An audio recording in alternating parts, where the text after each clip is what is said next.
L'attente a été longue certes, mais au bout, les résultats n'ont laissé aucun espace à un quelconque regret. Après plus de 3 ans de mutisme involontaire, la radio parlementaire redéploie ses ondes magiques de plus fort. C'était ce vendredi, 28 juin 2024. Au regard des promesses de sa renaissance, on est en droit de dire sans risque d'abuser que, la moisson des champs lassera les faucilles, et les fruits passeront la promesse des fleurs. Des équipements de dernière génération à la grille des programmes revus et réadaptés, tout a été rebâti pour réassurer aux auditeurs le plaisir d'écoute.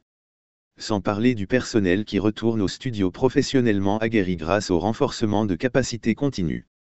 Aujourd'hui, les plaintes suite à ce long arrêt de la 107.5 FM cèdent plutôt place aux réjouissances mélangées au dégourdissement.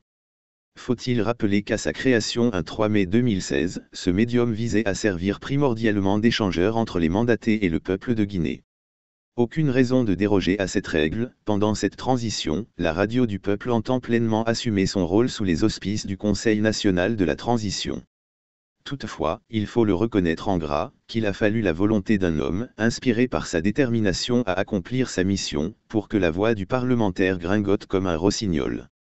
Loin du genre à raser gratis, il l'avait promis dès les premières heures de sa prise de fonction.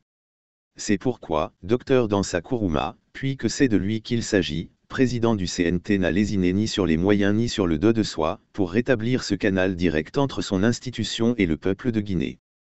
La relance de cette radio du peuple vient répondre à un souci majeur qui habite les conseillers nationaux, celui de rendre compte au peuple pour l'histoire.